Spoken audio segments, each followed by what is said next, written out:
Hermanos, también los estudios bíblicos son parte del aprendizaje de la palabra del Señor. Así que vayamos disponiendo nuestros corazones para participar de cada lugar de enseñanza de la iglesia, de cada lugar de aprendizaje, porque es necesario. Es necesario que usted y yo crezcamos en el camino del Señor, que podamos preguntar. Y en los lugares de enseñanza es donde uno puede sacarse las dudas, puede preguntar, podemos detenernos, podemos avanzar, podemos retroceder, podemos llevarnos material para seguir aprendiendo. Lo que quiero decir es que únicamente no es el altar, el púlpito, el lugar donde nosotros escuchamos palabra de Dios. ¿Sí? ¿Se comprendió eso? ¿Está de acuerdo la iglesia con eso o no? Porque si no estamos de acuerdo en eso, estamos mirando uno para un lado, el otro para el otro, y todos tenemos que entender que es necesario ser edificados. Santifícalos en tu verdad, tu palabra es verdad, ¿sí? Y si guardamos la palabra del Señor, vamos a ser verdaderamente sus discípulos, porque no somos discípulos de los hombres, somos discípulos de Jesucristo. Y en los tiempos que nosotros apartamos para estudiar la Biblia es donde aprendemos a ser discípulos de Jesucristo, ¿sí? Bien, dicho estas recomendaciones de apertura, damos gracias al Señor por poder seguir avanzando con esta carta que está siendo de mucha bendición para mi vida personal, ¿sí? Y hoy vamos a tocar un tema que tiene que ver con la conducta.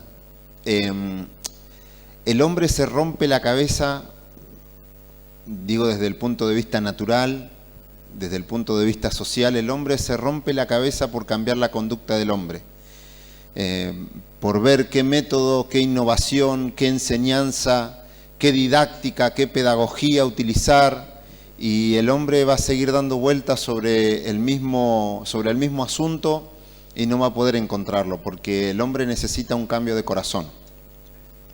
Si no partimos desde esa base con un nuevo corazón, el hombre nunca va a poder andar como Dios quiere, siempre se va a sentir con que algo le falta, con que la justicia, esa inclinación que está en el corazón del hombre por la justicia, por querer conocer lo bueno, por querer conocer lo que trasciende, nunca va a poder ser saciado si la persona de Jesucristo no está en su corazón. Por eso nosotros, como hijos de Dios, tenemos una bendición gloriosa, es que el Espíritu de Dios ha venido a ser morada en nosotros y que ahora somos templo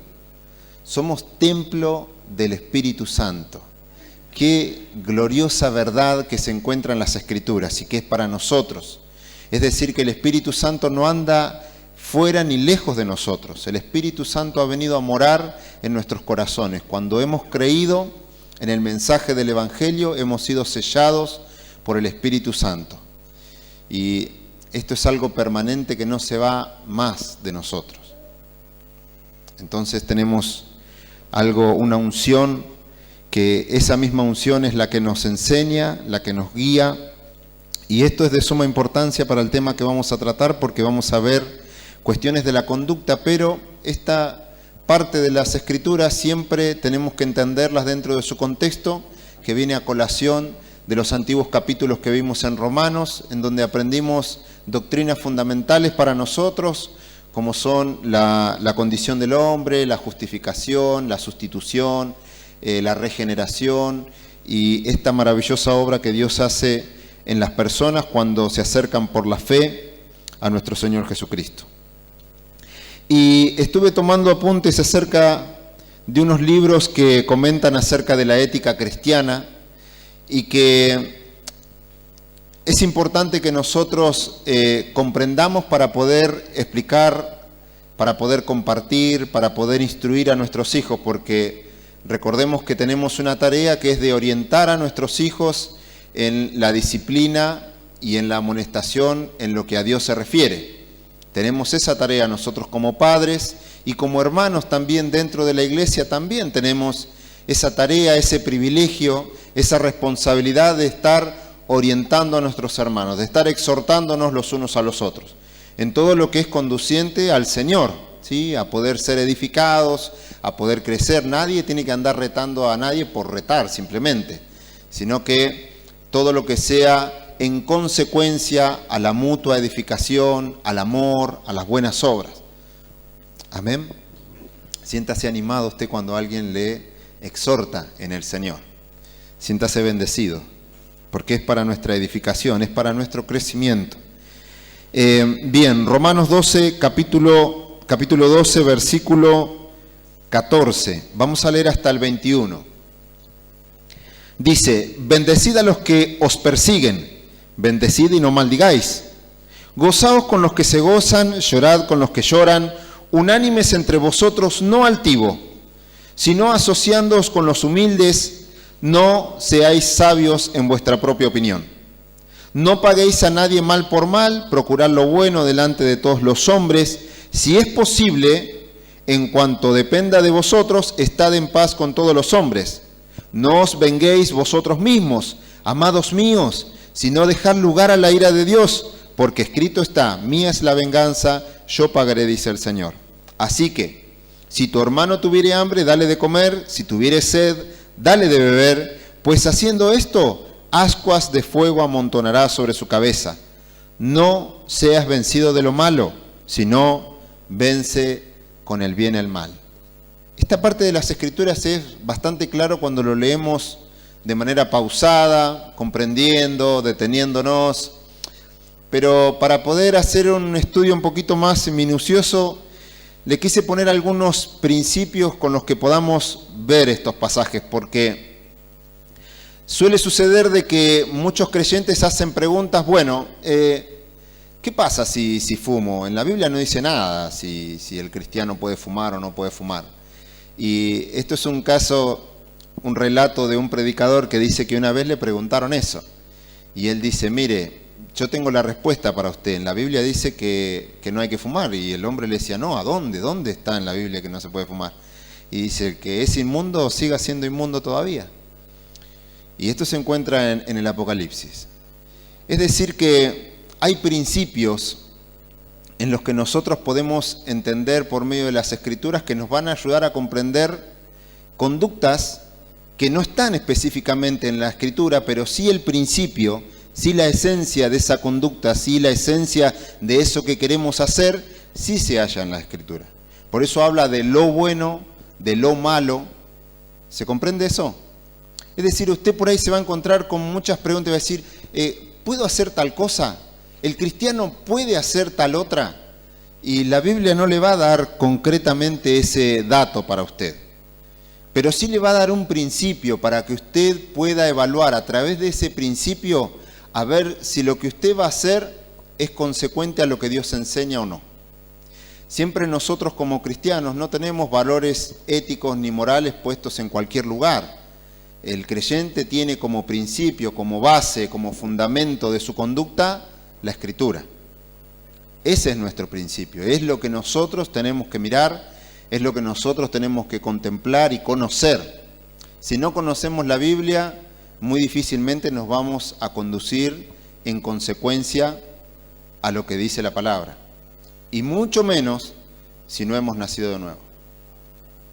Alguien me preguntaba en estos días: por ahí se habla mucho de nacer de nuevo dentro de la iglesia, pero es como que todavía no se termina de comprender. Es que el nacer de nuevo no lo podemos simplificar en una cosa. No podemos decir: bueno, nacer de nuevo es tal cosa y listo, y chau, nacer de nuevo. Es una obra que hace Dios. Pero la Escritura es clara, que dice que el que viene a mí yo no lo echo fuera, dijo el Señor Jesucristo.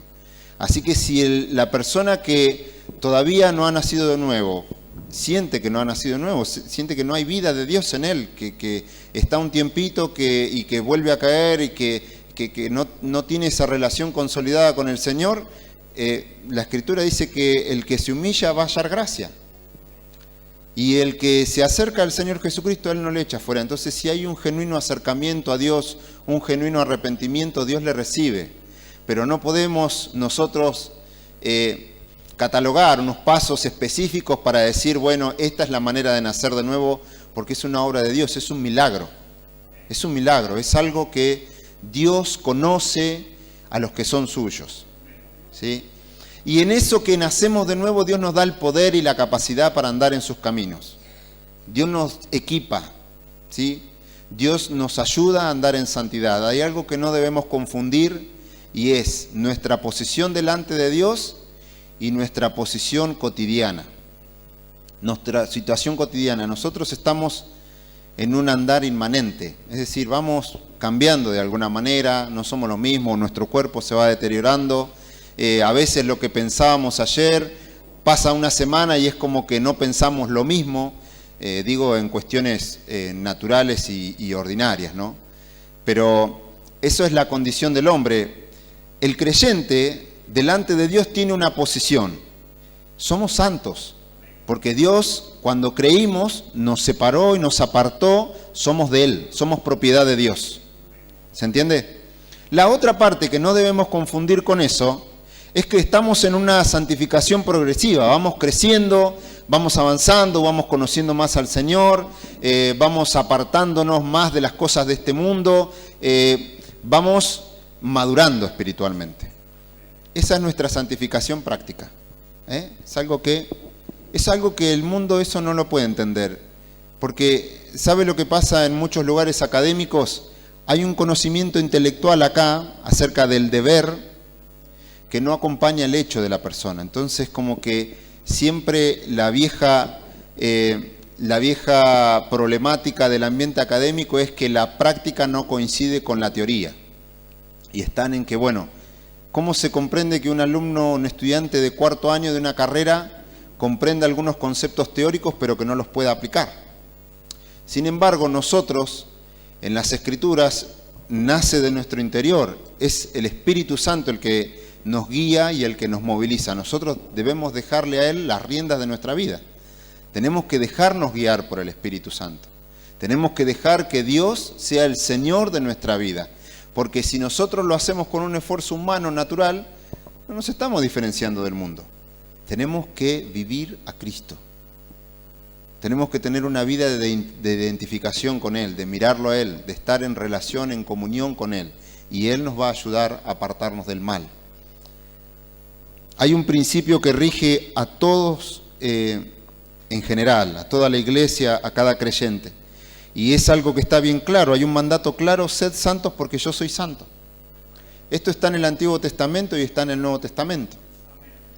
Entonces, como norma principal de nosotros, tenemos que entender que no somos de este mundo y la gente nos va a mirar como sapo de otro pozo, y los amigos que antes teníamos, con los que compartíamos un montón de cosas, ya no nos van a averiguar igual, porque hay algo nuevo en nosotros, somos santos y debemos andar en consecuencia a esa santidad, ¿sí? Y ahí es donde uno a veces empieza a patinar. Pero ¿cómo? Soy santo, pero sigo cometiendo errores. Hay cosas que me siguen pasando. Sigo tropezando con la misma piedra. Bueno, eso es parte de su santificación progresiva. Eso es parte de su maduración. Eso es parte de su crecimiento espiritual. Y en la medida en que usted y yo nos dejamos cada vez más gobernar por Dios, guiar por el Señor, por su palabra, es cuando vamos creciendo más. Es cuando vamos madurando más en el camino del Señor. ¿Se comprendió esa parte? ¿Sí? Porque es normal a veces confundir en estas cosas, ¿no? Y el creyente, en vez de sentirse fortalecido en el Señor, se siente cada vez más miserable, se siente como que todavía no entendió nada, y no es así, mis hermanos. Hemos comenzado un camino, un peregrinaje, y el Señor va a ir, es el que comenzó la buena obra en nosotros y la va a ir terminando, ¿sí? Y nosotros tenemos la tarea de ir dejándole. Pero acá el apóstol Pablo empieza a tirar como una serie de mandamientos, ¿no? Una serie de ordenanzas. Bueno, a ver, ¿qué tenemos que hacer en determinadas circunstancias? Recordemos el contexto de la carta. Hay muchas situaciones que por ahí nos van a decir, bueno, les hablaba de estas cosas, pero básicamente podemos ver principios, ¿sí? Yo puse, por ejemplo, en el versículo 14 tenemos como el principio de la comunicación. ¿Cómo deben comunicarse los cristianos? ¿A las palabrotas? No. ¿A las mentiras? Tampoco. El cristiano tiene una manera de hablar, y que dice la Escritura que de la abundancia del corazón habla la boca. Entonces ahí en el tema de la comunicación nosotros vemos que Dios opera en nosotros de una manera conforme a la nueva naturaleza que tenemos, ¿sí? Si nuestro corazón está lleno de Cristo, vamos a hablar en lo relacionado a Él, ¿sí? en lo que Él nos nutre y nos guía y nos orienta. Y el principio de la comunicación tiene que ver con hablar bien, de no maldecir bajo ninguna circunstancia, porque somos renacidos de una simiente incorruptible. Las malas conversaciones corrompen las buenas costumbres. Es decir, uno de los principios es el tema de la comunicación. La comunicación tiene que ser conforme a lo que Dios quiere. La comunicación en mi hogar, la comunicación con mis hijos, la comunicación con mi cónyuge, la comunicación en el trabajo, la comunicación en la calle. En cada una de nuestras áreas, la comunicación es algo que nos atraviesa y en las que estamos ahí nosotros, en la vida cotidiana, en la vida práctica. Y en estas cosas se ocupa la palabra del Señor para orientarnos. Amén. Bien, versículo 15. Otro principio que pude encontrar, estos son como orientaciones, ¿sí? Son como orientaciones, la palabra comunicación. Ahora quise poner la palabra empatía. ¿Por qué? Porque dice que gozaos con los que se gozan, llorad con los que lloran. Somos miembros los unos de los otros. Y la ilustración que el apóstol Pablo hace acerca de la iglesia lo hace en relación a un cuerpo, y que si una parte del cuerpo se duele, el resto de los miembros se duelen también con él. Entonces, es un principio que nosotros tenemos que saber ponernos en el lugar del otro, en el lugar de nuestro hermano, en las dificultades, porque nosotros podríamos estar ahí. Nosotros podríamos estar en una similar situación, y si mi hermano está mal, si la iglesia está mal, si la congregación está mal, todos los miembros de alguna manera se ven afectados. Por eso somos un cuerpo en Cristo y miembros los unos de los otros. Esto por ahí tira un poco abajo estas ideas que suelen surgir en que nos comportamos como apáticos a lo que le pasa a mi hermano. O sea, como escindidos, como que yo me corto solo, como que yo hago la mía, a mí no me molesten, yo es mi relación, yo y el Señor y la iglesia. Y cuando uno va a las Escrituras se encuentra con que somos una familia en la fe, somos un cuerpo en Cristo, somos miembros los unos de los otros. Entonces, si aplicamos este principio de entender de que tenemos que comunicarnos, contactarnos, ponernos en el lugar del otro, vamos a encontrar con que varias de nuestras actitudes a veces no coinciden con este principio, ¿sí? Porque la Escritura nos enseña y nos muestra cómo debemos conducirnos dentro de la casa del Señor, ¿sí? Bien, otro principio, el principio de la humildad, versículo 16. Unánimes entre vosotros, no altivos, sino asociándoos con los humildes, no seáis sabios en vuestra propia opinión. El principio de la humildad posibilita el estar sujetos los unos a los otros. Cuando no hay humildad y solamente hay arrogancia, nadie quiere ser enseñado, nadie quiere aprender, nadie quiere sujetarse, y varias partes de las Escrituras nos muestran y nos enseñan que nuestra tarea es estar sujetos los unos a los otros, y todos sujetos a la cabeza que es Cristo, porque no nos mandamos solos, y así es como funciona la iglesia en orden. Entonces el principio de la humildad es otra de las cuestiones que nosotros nos harían bien considerar para evaluar la conducta y nuestra manera de proceder con los demás hermanos. Tenemos nuestra tarea de honrar a los ancianos, a los que conducen la iglesia, a los que tienen el oficio de presidirla, de administrarla y de sujetarnos los unos a los otros, de estar en sumisión. Fíjense en que a veces por ahí con este principio nos ayuda a esclarecer un poco estas cuestiones de, bueno, a ver, ¿me pongo pollera o no me pongo pollera? ¿Me pongo corbata para predicar o no me pongo corbata? Cuando aplicamos este principio de humildad, entendemos que tenemos que sujetarnos y que no podemos hacernos sabios en nuestra propia opinión. Si no es algo pecaminoso lo que nos están pidiendo, tranquilamente podemos decir amén. Ahora, cuando es algo pecaminoso, no lo haga. Si es algo que a usted le va a guiar, a orientar, a rebelarse contra el Señor, no lo haga. Usted va a tener la Biblia para un texto bíblico para respaldar lo que está diciendo, pero si no es pecaminoso, hágalo, hermano.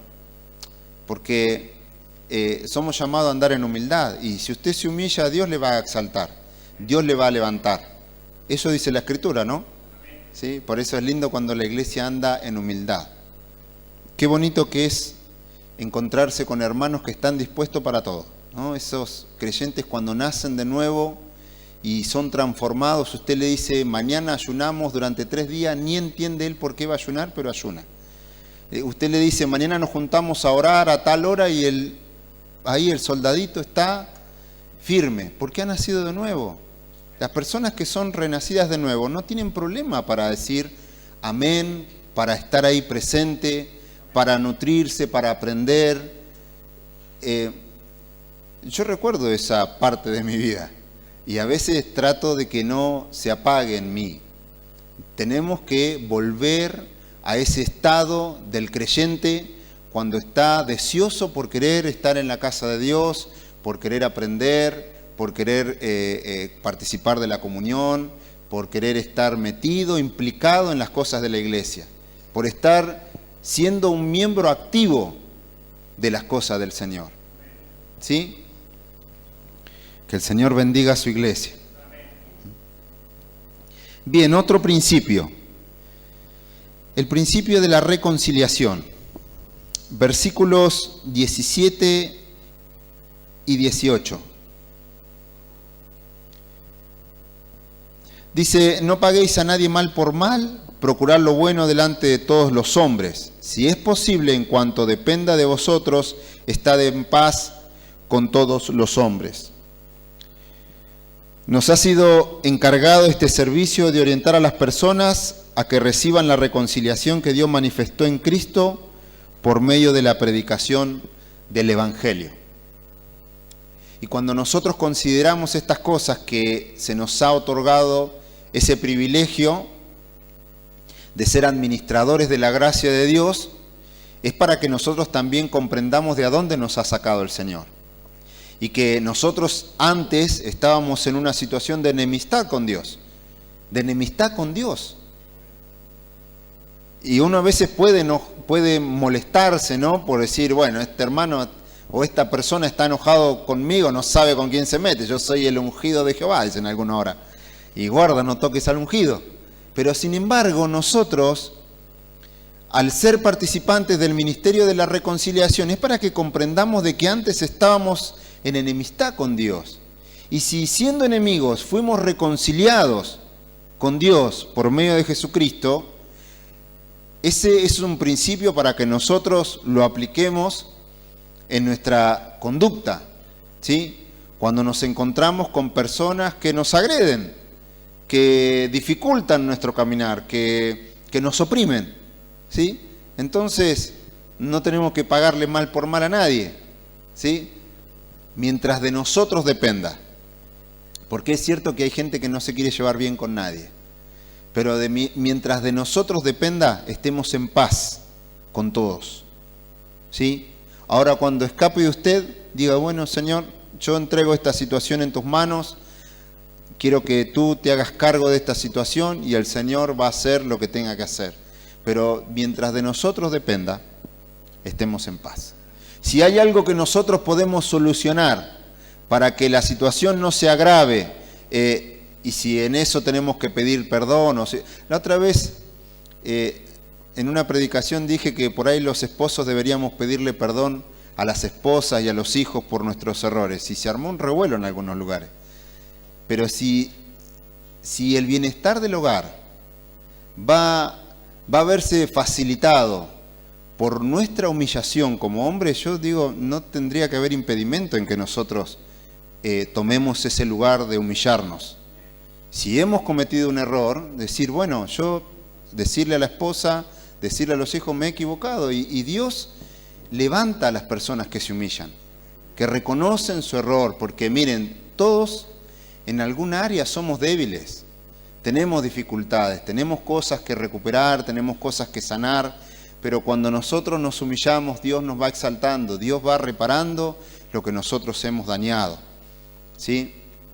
Muchos hemos estado en esa condición. Cuando uno empieza a examinarse y a ver todas esas cosas y uno ve a alguien que recién iniciándose comete errores, uno se va comprendiendo, va asimilando que bueno, a mí también me pasó, yo también anduve por ahí. Entonces es más fácil manifestar una compasión. Antes de pasar al otro punto, el hombre natural vive en enemistad, mas nosotros fuimos quitados de esa posición y en Cristo hemos sido justificados y ahora estamos en paz para con Dios. Quería también citar el salmo que leímos, que nuestra pastora trajo, el Salmo 119, 165, para que lo volvamos a traer a memoria. Dice: mucha paz tienen los que aman tu ley, y no hay en ellos tropiezo. Es decir, que la palabra de Dios a nosotros nos va a orientar a solucionar estas circunstancias de conflicto, ¿sí? Para que estemos en paz, para que busquemos la paz y la sigamos, ¿sí? El Señor nos ha colmado de bendiciones y de beneficios. Lo que el mundo se rompe la cabeza por ver cómo hace, e intentan de un montón de maneras. En un tiempo, bueno, con los chicos hay que ser duros, disciplinarlos a más no poder, y ahora se van al otro extremo. No le diga nada al nene, no lo martirice, no lo estigmatice, no le diga nada, déjelo ser.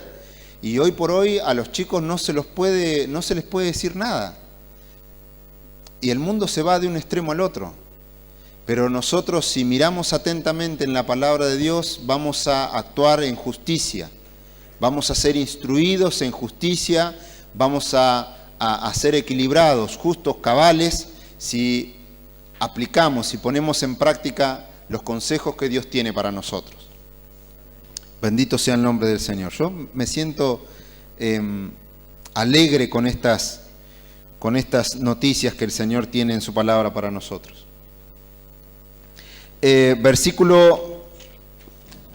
Versículo 17, 18, el principio de la compasión. Versículo 19.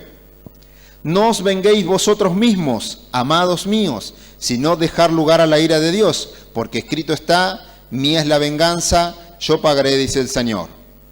Así que si tu enemigo tuviere hambre, dale de comer, si tuviere sed, dale de beber, pues haciendo esto, ascua de fuego amontonarás sobre su cabeza. Misericordia quiero, le decía el Señor a Israel. Misericordia quiero y no sacrificio. A veces la religiosidad a nosotros nos impulsa o se va como adueñando de nuestra mente y pensamos que simplemente el hecho de participar de actividades religiosas, espirituales, nos escinde de nuestra manera cotidiana de relacionarnos, y eso no tiene que pasar. La vida espiritual la vivimos en todos lugares, y la misericordia tiene que ser uno de los principios en los que nosotros tenemos que examinar nuestra manera de conducirnos. La misericordia es algo que Dios ha manifestado para con nosotros en Cristo Jesús. Dios ha sido misericordioso y clemente con nosotros. Y este principio es aplicable para nosotros, para ser misericordiosos con aquellos que por ahí no nos ayudan a pasar un buen momento. Por eso, porque Dios nos ha manifestado su misericordia, nosotros la aprendemos de Dios. Siendo enemigos de Dios, fuimos recibidos a misericordia, por lo tanto, al mirar la cantera de donde fuimos sacados, ¿cómo no ser compasivos con aquellos que por ignorancia y oscuridad nos pagan mal? Y dejemos todas las cosas a Dios, que es el juez justo. Porque nosotros no es el lugar que debemos ocupar de jueces, porque Dios es un juez justo. Él tiene su lugar y Dios examina todas las cosas, y Dios conoce los corazones y las intenciones del corazón. Y el último punto, el último principio que vamos a ver es el principio de la conducta en sí mismo. Dice el versículo 21, no seas vencido de lo malo, sino vence con el bien el mal. Solo podemos vencer en la medida en que vivimos a Cristo. porque es en nuestra relación con Él, es en nuestra vida de comunión con el Señor, es que cuando nosotros vamos practicando la santidad, aplicándola a nuestra vida, aplicándola a nuestra manera de conducirnos. Hoy el mundo aborrece los absolutos. El mundo dice, no puede ser que Dios tenga la primera y la última palabra, que Dios nos diga lo que tenemos que hacer. Y Dios es un Dios de absolutos. ¿Cuántos caminos hay? Hay un solo camino, es Jesucristo. ¿Cuántos intermediarios hay entre Dios y los hombres? Uno solo. ¿Cuánta fe hay? Hay una sola, ¿sí? La fe que es puesta en Jesucristo. Entonces, Dios no es un Dios de muchas alternativas y de muchos caminos y de muchas interpretaciones. Dios es el Dios de una sola interpretación. Dios es el Dios de un solo camino, de un solo mediador, de una sola fe. Y nosotros hacemos bien en estar atentos a lo que Él dice, a lo que Dios dice. Lo que Dios dice es autoridad para nosotros, es autoridad para la iglesia. La iglesia está subordinada a lo que Dios dice en su palabra, ¿sí? No está subordinada a los hombres. La autoridad en la iglesia es la palabra de Dios, ¿sí? Y eso nosotros lo tenemos que entender. ¿Y la autoridad en casa quién es? ¿El que grita más? No, la autoridad en la casa también es la palabra de Dios. ¿Y la autoridad para la esposa quién es? La palabra de Dios, porque el marido tiene que estar en sujeción a la palabra. Y así nosotros nos tenemos que sujetar a ella. Miren, hay una frase muy bonita que copié de un libro, dice: la Biblia pone con certeza los lineamientos éticos necesarios para una vida plena. Junto con estos lineamientos viene un mandato moral muy claro: sed santos porque yo soy santo. La santidad no es un estado mental, sino un estilo de vida moral. Y esto es lo que el creyente no tiene que confundir. El conocimiento de Dios sin poder aplicarlo es simplemente un conocimiento. Nuestra tarea es conocer a Dios y vivir en una relación, en una intimidad, en una comunión con Él. Manifestarlo en nuestra manera de andar. Si no, todavía no le hemos conocido. Si no, únicamente estamos procurando a ver quién sabe más que el otro y no hay una vida práctica que manifieste lo que estamos conociendo, ¿sí? Este es el rigor que a veces atraviesa a muchos intelectuales, pero si Cristo vive en nosotros, Él nos va a guiar, Él nos va a orientar, ¿sí? Bendito sea el nombre del Señor.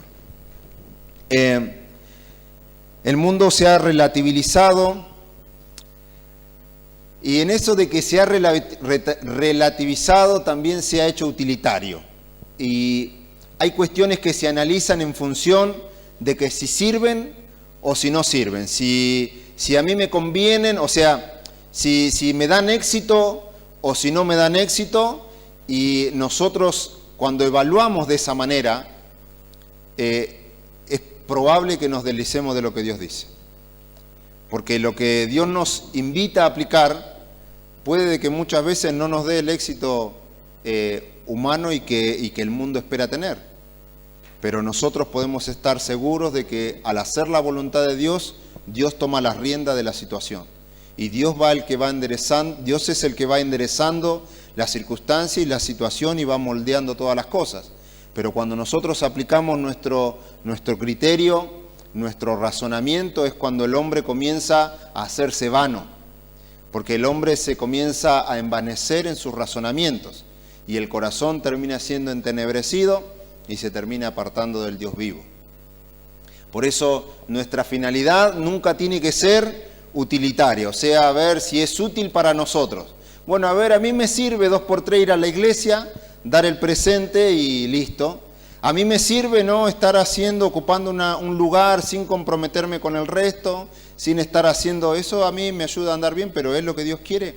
Esa es la pregunta que nosotros tenemos que hacer. Si es lo que Dios establece, si es lo que Dios orienta para la iglesia. Entonces ahí nos vamos a encontrar con que a veces muchas de las resoluciones que nosotros tomamos en cuanto a nuestra manera de proceder no son consecuentes con lo que Dios quiere en su palabra, ¿sí?